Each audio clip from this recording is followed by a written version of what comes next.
Hello students, welcome to target for IQ। आपका बहुत बहुत स्वागत है अपने इस यूट्यूब चैनल पर। Myself Ravindra Kumar. तो स्टूडेंट्स, आज हम बात करेंगे अपने day to day current affair की सीरीज में 11 अगस्त के इंपॉर्टेंट करंट अफेयर की। ठीक है, तो एक बार जो भी नई व्यूअर्स हैं वो सभी चैनल को जरूर सब्सक्राइब कर लें, प्रेस द बेल आइकन, ताकि जो भी नई वीडियो की अपडेट्स हो आपसे छूटने ना पाए। चलिए पहले क्वेश्चन से शुरू करते हैं। हाल ही में किस राज्य सरकार ने अन्य पिछड़ा वर्ग यानी कि OBC अदर बैकवर्ड क्लासेस को 5% आरक्षण देने की बात कही है? यहाँ पर काफ़ी इंपॉर्टेंट क्वेश्चन है। तो ये है राजस्थान। ठीक है, राजस्थान में काफ़ी राजनीति को लेकर भी उथल पुथल मची हुई है। तो इसका आंसर आपको याद रखिएगा, राजस्थान है। और राजस्थान की राजधानी जयपुर है, पिंक सिटी भी इसको कहा जाता है। और राजस्थान के वर्तमान CM अशोक गहलोत जी हैं, और जो वहाँ के गवर्नर राज्यपाल हैं वो भी याद रखिएगा, कलराज मिश्र हैं। ठीक है, कौन है? कलराज मिश्र। राजस्थान के बारे में एक दो फैक्ट स्टैटिक जीके का भी याद रखिएगा। सरिस्का वन्य जीव अभ्यारण्य कहाँ पर है? वो भी राजस्थान में है। एक तो सरिस्का याद रखिएगा, एक रणथंबोर नेशनल पार्क याद रखिएगा, और एक केवलादेव घाना नेशनल पार्क। ये तीनों कहाँ पर है? राजस्थान में। तो आप इतना इस क्वेश्चन से याद रखिएगा। क्वेश्चन नंबर 2 है, हाल ही में किस बैंक ने यस बैंक के 4.3% शेयर का अधिग्रहण किया है? तो यहाँ पर यह होता किसने यस बैंक के 4.3% शेयर का अधिग्रहण किया है? क्योंकि LIC को हम बैंक नहीं कह सकते, इंश्योरेंस कंपनी है। ठीक है, तो यहाँ पर इसका आंसर LIC है। तो यस बैंक के जो 4.3% शेयर हैं उनका अधिग्रहण किसने किया है? LIC ने किया है। यस बैंक की बात करें तो यस बैंक की स्थापना 2004 में हुई थी। यस बैंक का हेडक्वार्टर मुंबई है, और यस बैंक के प्रेसिडेंट जो CEO हैं वो प्रशांत कुमार है। आप इतना इस क्वेश्चन से याद रखिएगा। क्वेश्चन नंबर 3, हाल ही में UPSC का नया अध्यक्ष किसे बनाया गया है? काफ़ी इंपॉर्टेंट है। UPSC union public service commission. ठीक है, तो इसके जो अब नए अध्यक्ष बनाए गए हैं वो है प्रदीप जोशी जी। कौन बनाए हैं? प्रदीप जोशी जी। चलिए क्वेश्चन नंबर 4 देखते हैं। हाल ही में विश्व जैव ईंधन दिवस कब मनाया गया? काफ़ी इंपॉर्टेंट है। वैसे भी जैव ईंधन के बारे में बात है तो और इम्पोर्टेंट आता है। ठीक है, वर्ल्ड बायोफ्यूल डे कब मनाया गया? तो ये मनाया गया 10 अगस्त को। ठीक है, कब मनाया गया? 10 अगस्त को। और इसकी जो इस बार की थीम है वो है जैव ईंधन की ओर आत्मनिर्भर भारत। जैव ईंधन की ओर आत्मनिर्भर भारत। ठीक है, इतना आप इस क्वेश्चन से याद रखिएगा। हालांकि ज़्यादा आप ये याद रख लीजिएगा कि कब मनाया जाता है विश्व जैव ईंधन दिवस, यही काफ़ी इंपॉर्टेंट है बस। ठीक है, 10 अगस्त। चलिए क्वेश्चन नंबर 5 है, हाल ही में भारतीय सेना ने किस देश की सेना को 10 वेंटिलेटर दिए हैं? क्वेश्चन पढ़ने में थोड़ा अजीब सा लग सकता है कि बस 10 वेंटिलेटर के ऊपर ही क्वेश्चन है। बात 10 वेंटिलेटर की नहीं है, बात सेना के जो एक तरीके से आपस में रिलेशंस होते हैं, कोऑर्डिनेशंस होते हैं, उनको बढ़ावा देने के लिए है। ठीक है, तो भारतीय सेना ने जो 10 वेंटिलेटर दिए हैं वो नेपाल की सेना को दिए हैं। आपको पता है नेपाल से किस तरह की अनबन है, आए दिन कुछ ना कुछ नेपाल से जो रिलेशंस है भारत के वो अभी सुधरने का नाम ही नहीं ले रहे हैं। ठीक है, फिर भी भारत की जो फितरत है वो हमेशा हाथ बढ़ाने की रही है, दोस्ती की रही है। तो उसी को देखते हुए भारतीय सेना ने 10 वेंटिलेटर दिए हैं, और यहाँ पर कोरोना के समय जो मानवता है उसको भारत सर्वोपरि मानता है, ह्यूमैनिटी। ठीक है, तो इसमें आप याद रखें नेपाल, और नेपाल की राजधानी आपको पता होनी चाहिए काठमांडू। और नेपाल के वर्तमान जो राष्ट्रपति विद्यादेव भंडारी हैं, और जो वहाँ के प्रधानमंत्री हैं KP शर्मा ओली हैं। ठीक है, तो आप इतना याद रखिएगा। क्वेश्चन नंबर 6 है, हाल ही में किस मंत्रालय ने 10 अगस्त से स्वच्छता सप्ताह मनाने की घोषणा की है? काफ़ी इंपॉर्टेंट है। यानी कि 10 अगस्त से कौन सा मंत्रालय स्वच्छता सप्ताह मनाएगा?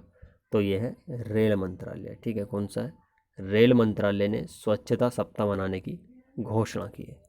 और रेलवे मंत्रालय से आप याद रखिएगा, एक बहुत ही स्टैटिक जीके का बहुत ही पुराना क्वेश्चन कई बार रिपीटेड होता है कि स्वतंत्र भारत के प्रथम रेल मंत्री कौन थे? तो स्वतंत्र भारत के प्रथम रेल मंत्री जॉन मैथाई थे। कौन थे? जॉन मैथाई। ठीक है, चलिए इतना आप इस क्वेश्चन से याद रखिएगा। क्वेश्चन नंबर 7 है, हाल ही में सबमरीन केबल कनेक्टिविटी का शुभारंभ कहाँ हुआ है? सबमरीन जो पानी के अंदर चलती हैं उनकी कनेक्टिविटी को बढ़ावा देने के लिए, मोबाइल से कनेक्टिविटी को बढ़ावा देने के लिए, तो इनका शुभारंभ कहाँ हुआ है? अंडमान निकोबार। ठीक है, अंडमान निकोबार में हुआ है। आपको पता होना चाहिए अंडमान और निकोबार के बीच में 10 डिग्री चैनल है। तो ये क्वेश्चन बहुत बार पूछा जाता है कि अंडमान और निकोबार के बीच कितने डिग्री चैनल है? 10 डिग्री चैनल। बात करते हैं अंडमान की पहले। तो अंडमान भी 4 भागों में है। एक तो आपका उत्तरी अंडमान हो गया, एक मध्य अंडमान हो गया, और एक लोअर अंडमान हो गया, और एक लिटिल अंडमान। तो 4 पार्ट तो अंडमान के हैं और निकोबार के 2 हैं, एक तो कार निकोबार और एक ग्रेट निकोबार। ठीक है, आपने क्वेश्चन पढ़ा होगा कि भारत का सबसे दक्षिणतम बिंदु कौन सा है।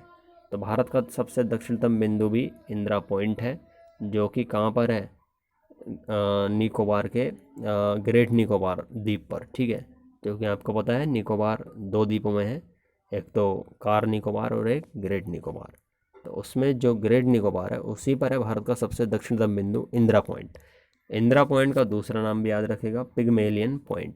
क्या है, पिग्मेलियन पॉइंट। इतना आप इस क्वेश्चन से याद रखिएगा। क्वेश्चन नंबर 8 है, हाल ही में फ्लिपकार्ट ने किस राज्य की ODOP योजना के साथ साझेदारी की है। सर्वप्रथम आपको यह पता होना चाहिए कि ODOP है क्या। तो यह है वन डिस्ट्रिक्ट वन प्रोडक्ट, यानी कि ये माननीय मुख्यमंत्री योगी आदित्यनाथ के द्वारा यूपी में शुरू की गई एक योजना है, जिसके तहत प्रत्येक ज़िले के किसी भी जो वहाँ पर ख़ास प्रोडक्ट हैं, जैसे कि मेरठ में बल्ले बनते हैं, या जो मुरादाबाद है वहाँ पर पीतल की ज़्यादा काम होता है, पीतल को लेकर के। तो यानी कि वन डिस्ट्रिक्ट वन प्रोडक्ट, एक ही प्रोडक्ट होगा, एक डिस्ट्रिक्ट का सेलेक्ट कर लिया जाएगा, उसी पर ज़्यादा कार्य किया जाएगा, उसको बढ़ावा दिया जाएगा, उसके एक्सपोर्ट को लेकर, उसके मैन्युफैक्चरिंग को लेकर के। ठीक है, तो इसमें जो सहयोग यानी कि साझेदारी की बात की है वो करी है फ्लिपकार्ट ने। किस कंपनी ने करी है, फ्लिपकार्ट ने। और ये जो योजना है वो उत्तर प्रदेश की है। ठीक है, उत्तर प्रदेश के आपको CM तो पता ही है, योगी आदित्यनाथ जी हैं, और जो वहाँ के राज्यपाल हैं वो है आनंदीबेन पटेल। इतना आप इस क्वेश्चन से याद रखिएगा। क्वेश्चन नंबर, हाल ही में किस देश ने पर्यावरण आपातकाल की घोषणा की है। ये काफ़ी इम्पोर्टेंट है, एनवायरनमेंट इमरजेंसी की घोषणा कर दी है। तो किस देश ने की है, ये की है मॉरिशस। अब ये पता नहीं, पूरी दुनिया में कोरोना वायरस का भी कहर है और वहाँ पर पता नहीं क्या सिचुएशन है, लेकिन पर्यावरण आपातकाल की घोषणा कर दी गई है। अगर हम पूरे वर्ल्ड में इसी पर्यावरण इमरजेंसी की बात करें तो ये कोई नई बात नहीं है, इससे पहले भी पर्यावरण इमरजेंसी की घोषणा हो चुकी है।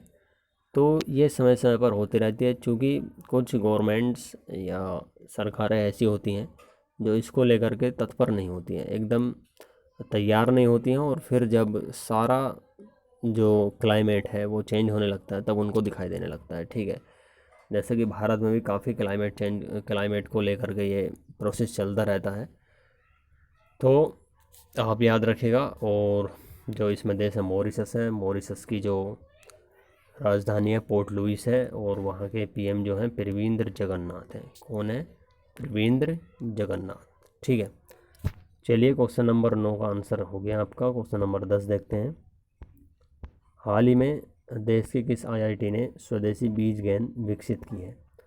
अब यहाँ पर ये समझ लीजिए कि स्वदेशी बीज गेंद क्या है।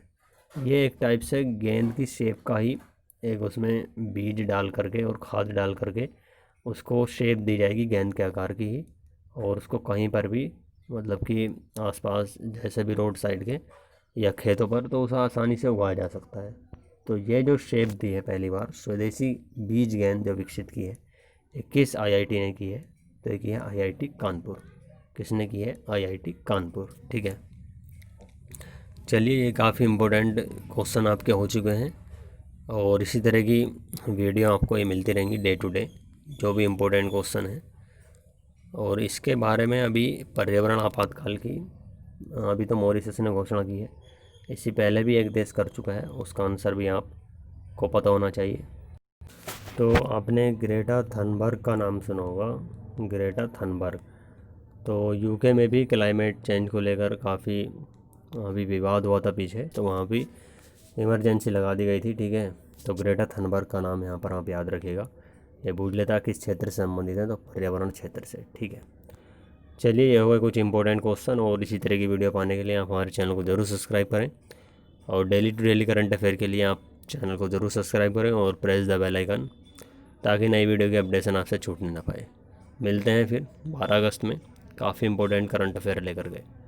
ठीक है, और जो भी कमेंट क्वेरी हो आप जो भी आपकी क्वेरी हो वो कमेंट करके ज़रूर बताएं। चलिए फिर मिलते हैं, बाय बाय।